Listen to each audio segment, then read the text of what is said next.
क्या ऐसा एग्जाम है कि पूरे इंडिया में से 1000 बच्चे स्कूल में 50% मार्क्स ला सकते हैं? तो उन आसान सवालों में मार्क्स सिक्योर करना इतना आसान नहीं है।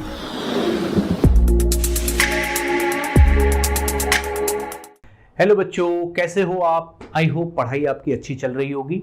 बच्चों, आज ये वीडियो बनाने का पर्पस क्या है मेरा?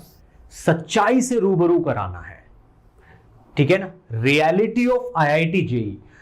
कुछ टीचर्स और कुछ स्टूडेंट्स, कुछ मोटिवेशनल स्पीकर्स इस एग्जाम के बारे में बच्चों को जो बताते हैं या समझाते हैं, ठीक है ना, वो बस इसलिए कि फील गुड हो जाए बच्चे को। इस वजह से रियलिटी से हट जाता है बच्चा, ठीक है ना। स्टूडेंट रियलिटी सोचना बंद कर देते हैं और एक अजीब से इल्यूजन में आ जाते हैं, ठीक है ना। बच्चों, मेरे को यह बात थोड़ी ज्यादा खल रही है कि कहीं स्टूडेंट यही ना समझ पाए कि आईआईटी जेईई का एग्जाम होता क्या है, क्या वैल्यू है इस एग्जाम की। वो सोच रहा है कि बस पढ़ रहा हूं मैं, ठीक है ना, किसी एग्जाम के लिए। उसको यही नहीं पता कि आईआईटी जेईई का एग्जाम है क्या, किस लेवल का होता है। तो बच्चों, मैं यहां पे बस यही बताने आया हूं कि आईआईटी जेईई के एग्जाम की रियलिटी को आप पहचानो। डराना मेरा पर्पस नहीं है, मैं यहां आपको डराने नहीं आया हूं यहां पे कि भाई आईआईटी का एग्जाम ऐसा हो। तो मैं इसकी रियलिटी बता रहा हूं आपको, ठीक है ना। क्योंकि बहुत सारे बच्चे पढ़ते पढ़ते ये भूल जाते हैं कि भाई एग्जाम आईआईटी जेईई का है, कोई नॉर्मल एग्जाम नहीं है, ठीक है ना, आसान नहीं है, ठीक है।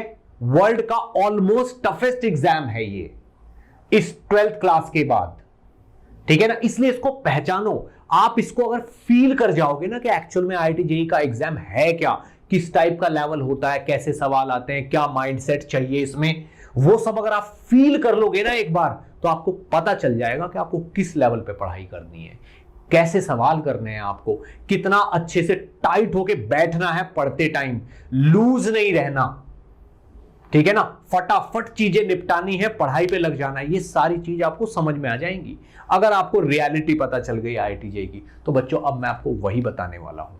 सबसे पहली चीज आप ये देखो, कितने बच्चे एग्जाम देते हैं? 8, 9, 10 लाख, ठीक है ना। रैंक कितनी आती है? 8, 9, 10 हजार तक की, ठीक है ना। और 50% मार्क्स आने पे 1000 रैंक आ जाती है। क्या पूरे इंडिया में केवल 1000 बच्चे ही ऐसे हैं जो इस एग्जाम में 50% मार्क्स ला पाते हैं? इनफैक्ट 50 से कम। इस बार तो 40-30 पे आ गई है 1000 रैंक।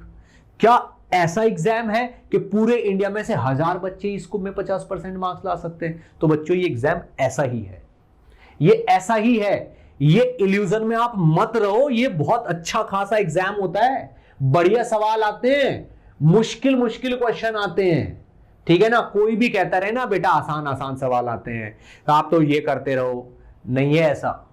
सवाल बढ़िया ही आते हैं। और अगर एक बार को मान भी लो कि सवाल आसान आते हैं आईआईटी जेईई में, एडवांस की अगर बात करें, आईआईटी जेईई एडवांस में सवाल आसान आते हैं, अगर एक बार को मान भी लो, तो उन आसान सवालों में मार्क्स सिक्योर करना इतना आसान नहीं है। आसान सवाल से भी नंबर ले आना इतना आसान नहीं है। बड़ा अच्छा खासा फंसा फंसा के सवाल देते हैं, तब जाके बड़ी मुश्किल, जब सारे फंडे क्लियर होते तब जाके आपके मार्क्स मिल पाते हैं आपको। तो बच्चों, सोच के देखो कितने कम कम मार्क्स आते हैं लोगों के इसमें। ऐसा क्या है एग्जाम में? बेटा ध्यान से सुनना, ये पेपर बनाया ही इसलिए जाता है कि जो लूज एटीट्यूड वाले स्टूडेंट्स हैं, लापरवाह स्टूडेंट्स हैं, ठीक है ना, टाइम से काम नहीं करने वाले स्टूडेंट हैं, जिनको जो प्लानिंग से काम नहीं करते, उनको फिल्टर करके अलग कर लिया जाए, उनको फिल्टर करके अलग कर दिया जाए, ठीक है ना। ये पेपर बनता ही ऐसा। आईआईटी के प्रोफेसर्स पेपर बनाते हैं एडवांस का, एक टीम पेपर बनाती है, उसका टारगेट ही यही है कि नॉट एलिजिबल स्टूडेंट्स को, जिनका एटीट्यूड पढ़ाई वाला नहीं है, जो डिसिप्लिन नहीं है, उनको अलग किया जाए। तो अगर आपको इस एग्जाम में सेलेक्ट होना, तो एक तो डिसिप्लिन एटीट्यूड होना चाहिए आपका, ठीक है ना, और पढ़ने वाले बच्चों जैसे होने चाहिए आप, लूज नहीं, हर चीज को सीरियस होकर सोचने वाले स्टूडेंट होने चाहिए। तो आप सोच लो, अगर आपने ऐसी हैबिट्स अपने आप में कल्टीवेट कर ली, तो इस एग्जाम में, ठीक है ना, जिस टाइप के बच्चों को लेने के लिए एग्जाम बना हुआ है, आप वैसे हो जाओगे और आपका सिलेक्शन हो जाएगा, ठीक है ना। फाइनली बात यह है बच्चों एग्जाम को सीरियसली लेना है। टफ सवाल आते हैं, वो स्टूडेंट जो रात रात भर बैठ के पढ़ते नहीं है उनका नहीं होगा, जो पूरा 15-16 घंटे नहीं पढ़ रहे उनका नहीं होगा, ठीक है ना, जो मल्टीपल बुक्स ले लेके आसान आसान पढ़ के इसका भी पढ़ लिया इसका भी पढ़ लिया उसका, उनका नहीं होगा। हर कमी को दूर करोगे तब जाके सिलेक्शन होगा। मैं डरा नहीं रहा हूं, मैं एक टीचर हूं, आपका वेल विशर हूं। मैं चाहता हूं कि किसी बच्चे के साथ गलत ना हो उसकी सोच की वजह से, या कोई दूसरा बता रहा है कि बेटा एग्जाम तो आसान होता है आप तो बस पढ़ते रहो हो जाएगा।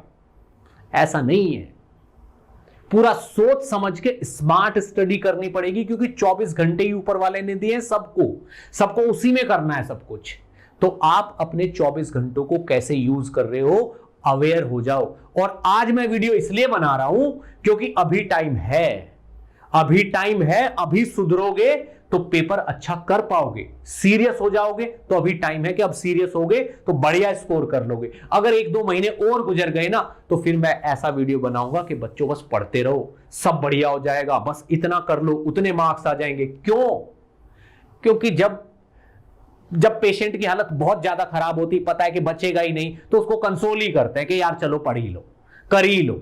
मतलब बुरा मत मानना आप, बट मेरा काम है रियलिटी बताना, इसलिए टाइटल ही मैंने रियलिटी रखा है। हो सकता है आपको लगे कि सर डरा रहे हो आप तो डिमोटिवेट कर रहे हो, आप तो डिस्करेज कर रहे हो, बट बेटा एक बार तो मुझे जरूर बोलना है ऐसे कि भाई इस एग्जाम को हल्के में मत लो। आप अगर IIT JEE में सेलेक्ट होना है तो पढ़ना शुरू कर दो, अगर नहीं किया तो अभी कर दो, और सीरियस होके अच्छे बच्चों की तरह सारी अच्छी आदतें कल्टीवेट कर लो अपने अंदर, क्योंकि IIT को ऐसे ही स्टूडेंट चाहिए जिनमें कोई कमी ना हो, कोई लूज एटीट्यूड ना हो, होमवर्क टाइम से ना करते हो, ऐसे स्टूडेंट को वो नहीं चाहते, और वो इस फिल्टर से ऐसे अच्छे स्टूडेंट को छांट लेते हैं।